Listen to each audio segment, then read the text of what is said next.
Good morning, and here we are for Psalm 18.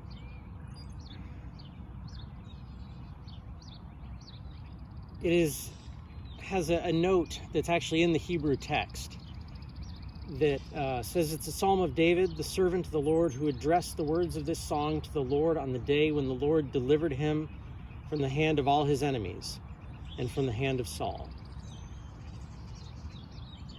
This psalm, and this is a long one, so settle in. We're going to be here a little while. This psalm is one that is just filled with thanksgivings and gratitudes. And here again, I'm out at that same Catholic Retreat Center, and part of what they have here, as you can see in the image, is a cemetery.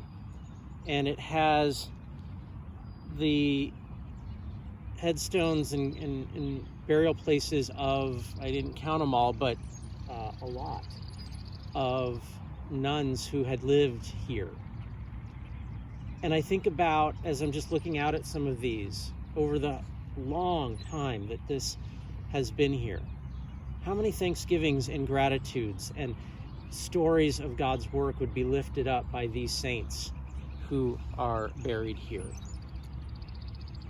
And how often we need to continue to remember to give thanks, no matter the circumstances. And so, as I said, this is a long psalm. It's about 50 verses, so settle in and get comfortable. I love you, O Lord, my strength. The Lord is my rock, my fortress, and my deliverer. My God, my rock in whom I take refuge, my shield and the horn of my salvation, my stronghold. I call upon the Lord, who is worthy to be praised, so I shall be saved from my enemies. The cords of death encompassed me. The torrents of perdition assailed me. The cords of Sheol entangled me. The snares of death confronted me.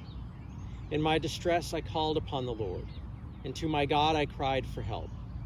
From his temple he heard my voice, and my cry to him reached his ears. Then the earth reeled and rocked, and the foundations also of the mountains trembled and quaked because he was angry. Smoke went up from his nostrils, and devouring fire from his mouth, glowing coals flamed forth from him. He bowed the heavens and came down. Thick darkness was under his feet, and he rode on a cherub and flew. He came swiftly upon the wings of the wind. He made darkness his covering around him, his canopy thick clouds dark with water. Out of the brightness before him there broke through his clouds hailstones and coals of fire. The Lord also thundered in the heavens, and the Most High uttered his voice. And he sent out his arrows and scattered them. He flashed forth lightnings and routed them. Then the channels of the sea were seen, and the foundations of the world were laid bare. At your rebuke, O Lord, at the blast of the breath of your nostrils. He reached down from on high, and God took me up out of the mighty waters, and delivered me from my strong enemy and from those who hated me, for they were too mighty for me. They confronted me in the day of my calamity, but the Lord was my support. He brought me into a broad place. He delivered me because he delighted in me. The Lord rewarded me according to my righteousness, according to the cleanness of my hands he recompensed me. For I have kept the ways of the Lord. I have not wickedly departed from my God. For all his ordinances were before me, and his statutes I did not put away from me. I was blameless before him, and I kept myself from guilt. Therefore the Lord has recompensed me according to my righteousness, according to the cleanness of my hands in his sight. With the loyal you show yourself loyal. With the blameless you show yourself blameless. With the pure you show yourself pure. With the crooked you show yourself perverse. For you deliver a humble people, but the haughty eyes you bring down.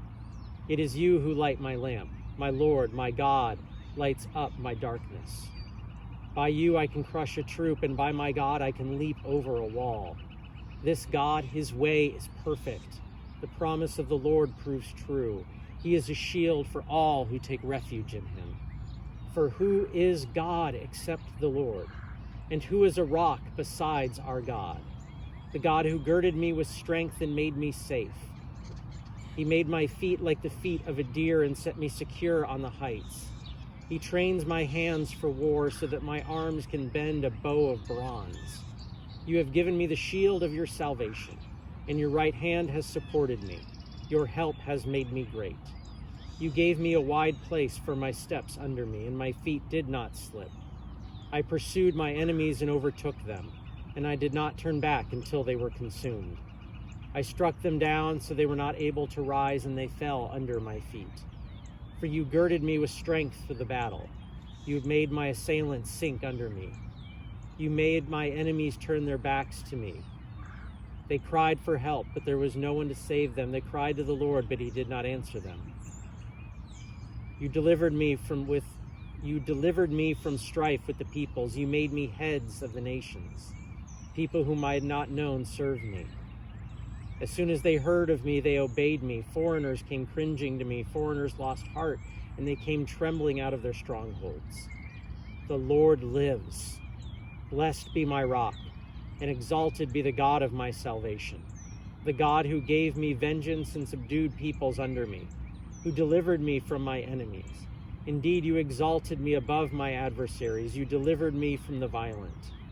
For this I will extol you, O Lord, among the nations, and sing praises to your name. Great triumphs he gives to his king, and shows steadfast love to his anointed, to David and to his descendants forever. Our poem today is simply called Delight. Focusing on verses 16 and 19, God drew me up out of mighty waters and brought me into a broad place. God delivered me because God delighted in me. Katie Mulligan writes, He, she, they delighted in me like mangoes with sticky rice and caramelized coconut cream, tasting and dreaming, devouring. They delighted in me like a good book on a lazy day, lost in a world of words and hopes. They delighted in me like a sports car hugging the road tight and low. They delighted in me like a long-lost lover, fresh with excitement, delirious with old knowledge and passion. They delighted in me like a good pen, flowing ink down the paper, thick and curly like cursive writing, so married to the hand that one can see from a glance who penned the words. They delighted in me as if nothing had ever separated us, and nothing ever could, and stood me in a broad space, naked and strong and whole. They said, This is good, and you are beauty, and love, and clever, and joy. Now back into the water we go. I know that was a lot more than a lot of these have been in terms of length. But as both of the psalm and then the poem capture, they express ways of recognizing God's work in their own circumstances. For David, a lot of it was tied to military victories as a ruler and as one who was to be anointed king. That's where much of that language in the psalm comes from. And Miss Mulligan speaks of experiences that bring delight to her. So today, take some time and just make a list. Write down things that give you delight, that bring you joy. And if it's an activity, maybe make sure today you take some time to do that. Take delight in something today. And in doing so, I promise you that you will experience the blessing of the one who delights in you. Grace and peace be with you this day.